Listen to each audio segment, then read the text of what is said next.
on in parts of the town. And then I go on Facebook. Here's the thing with the township. And I did sign up for this at one point. So I get text alerts from them when necessary. Here's the thing.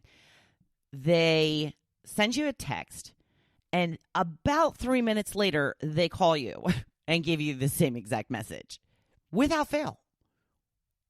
I get a text message. 3 minutes later, my phone rings. It's them. And it's just a recording, but I'm just like, all right, I got the text message. Then I go and I check my email. I get an email from them. All right, I know. But they got more specific on Facebook talking about a certain area. Ocean Acres is an area of our township, and they've been having some flooding issues with all of this rain that we've been having. So I haven't seen a drop of rain, yet I see these pictures on Facebook with cars swallowed by just water. They've also been doing this massive project on Route 72 to do new jug handles to make the traffic flow go a little bit better. Apparently, this project has made the flooding 10 times worse than it ever was before. So I don't know if they're going to address that at some point. You know, it's a problem. It's a problem, you know. We get rainstorms. It happens. And to not be able to get home, you know, because people are like, what idiots are trying to drive through that? Well, I mean, sometimes you don't know how deep it is until you're actually in it. But I would be one of those idiots. I'm being honest. I want to get home. I don't want to stop somewhere and wait it out. I'm impatient. I don't like it. If I know that my car is going to be swallowed up to the hood, yes, I will wait because I have to. But if I don't realize that at first, I'm going to give it a go because I'm impatient and I want to get home to my little dog and my little husband. Well, he's not little. To my little dog and my big husband. So as I'm sitting there on the porch listening to the thunder for an hour and a half, and then we did finally get a massive rainstorm. We didn't see much flooding around here. I don't think we got it as long as the rest of the town. Again, we're right on the edge of the coast.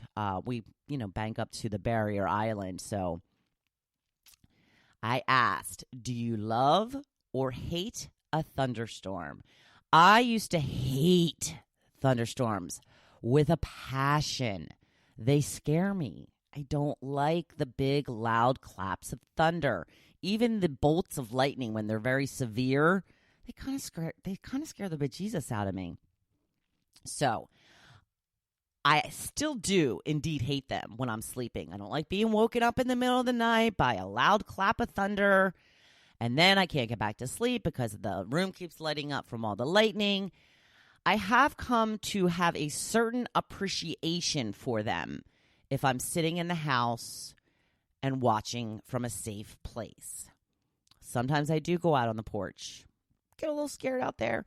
Was out there with Tucker yesterday for a little while, and she was acting a little afraid of the thunder, which was, I guess, because we were outside and it was so much louder out there than it is in the house, because she's normally not affected by thunder at all, nor is she affected by fireworks. So it's a little surprising to me, I guess, because like I said, they were so loud because we were outside. She was kind of jumping a little bit, and I went to put her in the house, and then I was going to close the door behind her and stay out there, and she's looking at me like, wait, are you going back out there? Because if you're going, I'm going.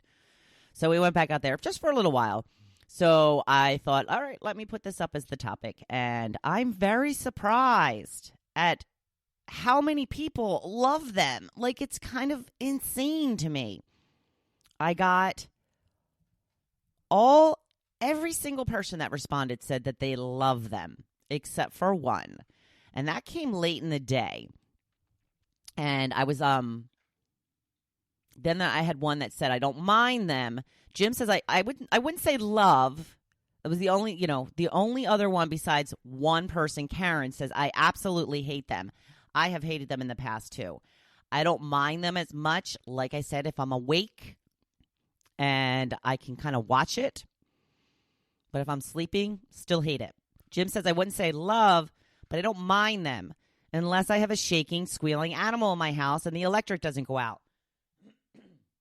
Yes, our electric went out yesterday. Our cable went out yesterday just for just for a moment, not a big deal. We came right back on. We did lose power for over an hour last weekend. And, it's like because then the air goes off.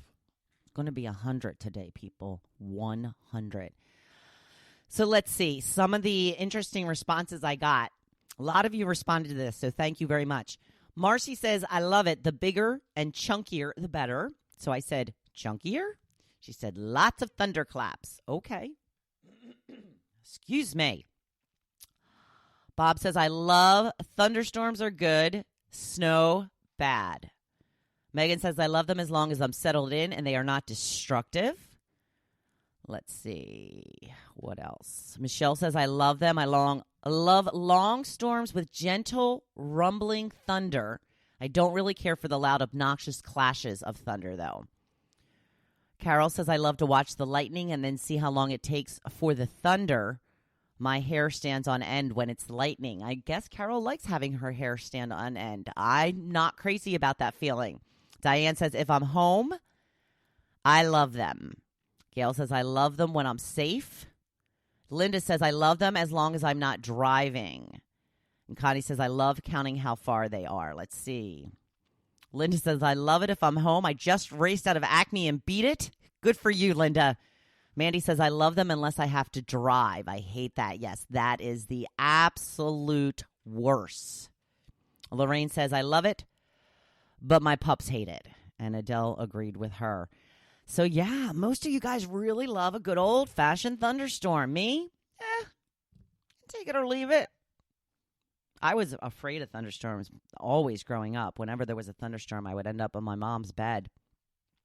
And it just scared me. Just all that noise. I don't like it. But like I said, I have a certain appreciation for them now. I wouldn't say that I love them. I tolerate them. I'll even watch them. Again, though, I don't like them when I'm sleeping. And especially if Joe happens to be not here, like say he's working overnight or he's away or he's visiting his mother, then I get really scared. I don't like to be alone during a thunderstorm. I don't know what Joe's going to do to protect me from a thunderstorm. My guess is nothing, but there's just something about somebody else being there to share what could potentially happen, I guess. So Tucker doesn't mind them for the most part. So I'm going to move on to my blog post. Today is the last day of getting out of your comfort zone. The topic, getting out of your comfort zone. This is just the beginning of getting out of your comfort zone for you, Missy, Mister. So I put up a quote from Nelson Mandela. There is no passion to be found in settling for a life that is less than the one you are capable of living. Ain't that the truth? So what's missing in your life? Are you feeling stuck? Do you know there is more out there for you, but you don't know what it is? Is there something you love to do, but think you can't dedicate yourself to it? Now is the time to get moving. Start working toward what you want right now. No more waiting. Get to it. If you don't know what it is, figure it out. Write down everything that lights you up. Don't really think about it. Just write down the things that you love. Write down like a brainstorming session. Just write everything down. You shouldn't have to think about it too much. You should already know what you love to do. If you don't, then start trying out new hobbies, new interests.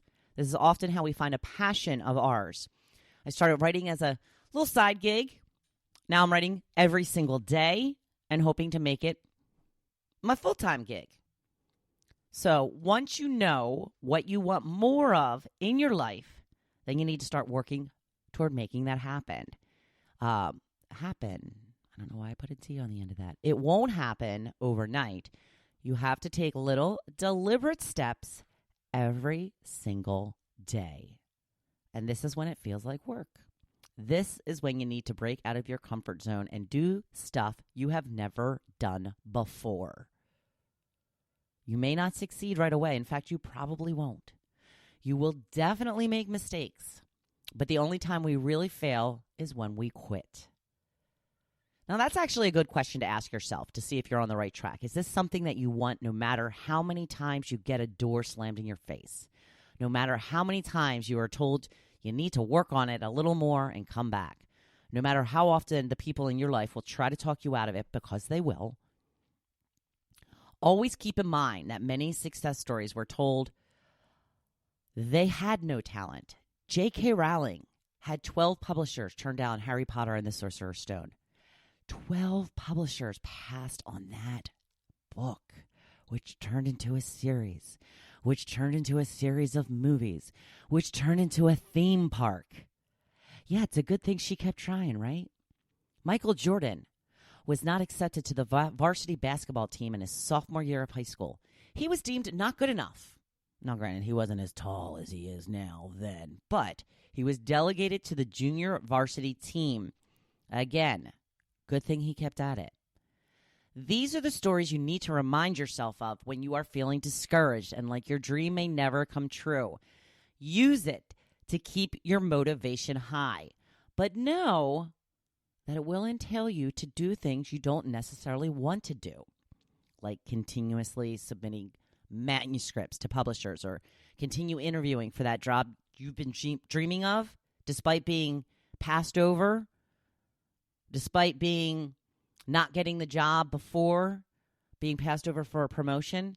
Figure out what you can do better. How do you get yourself more noticed? It's going to be a rough road at times. Sometimes you will feel like a failure, but feeling like a failure and actually being a failure are completely different. You have to get back in there and keep pushing. Give yourself a couple of days to lick your wounds. That's okay. A couple of days. Get back on that horse. As I mentioned earlier, one of the biggest challenges may be the people in your life pushing back on your new goals. It may take some time away from them. They're not going to like that. You might expect others in the family to chip in a little more. They won't like that. Some people may even be jealous. Sometimes your dream is too big for other people, and they kind of make fun of it a little bit. Don't let them get you down. Try to evaluate what the real motives are by said people and decide how much you want to take it to heart. But here's the thing. This is your life. You are the only one who can make your dreams come true. You are the only one who does the work it takes to get there. And you are the one who has to live with yourself and the results of your life. You don't want to get the end of your life and be like, I really wanted to pursue that writing career, or I really wanted to pursue my painting, and I didn't. Why? Because my husband told me I didn't have time, because my kids were too demanding. Make the time. This is your life. You get one.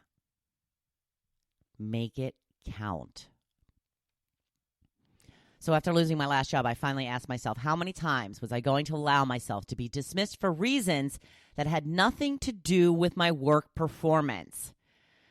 And I thought, maybe, just maybe, I can focus on this blog. Then the idea for the podcast came into being. I think things are going pretty well. I love what I'm doing. I do. I love doing this every day. I love writing. I love talking to you. I'm hopefully inspiring and helping bring you more positivity to your life. I'm not sure still if I will ever make a dime at this. Actually, that's not true. That's not true. I do know I will, because I believe it. I have faith. I'm still not sure how the path is going to unfold. I'm kind of focusing right now on just trying to build my audience. You, my faithful friends. I'm still pretty new. I've been focusing on bringing more people on board, but I think the signs will become apparent at some point, or when it comes time, to really need to figure out how to make some money, when I get to that point where I absolutely have to do it, I'm going to do the research needed to figure it out. Like I said, that's not my primary focus right now. I'm still just trying to build my brand, as they say in the biz. I'm trying to build my brand. Send people, Hopefulist.com. So, I'm doing all of these things that are absolutely out of my comfort zone. And there's going to be a lot more coming in the months ahead that I've never done before. But here is the thing. I've never felt happier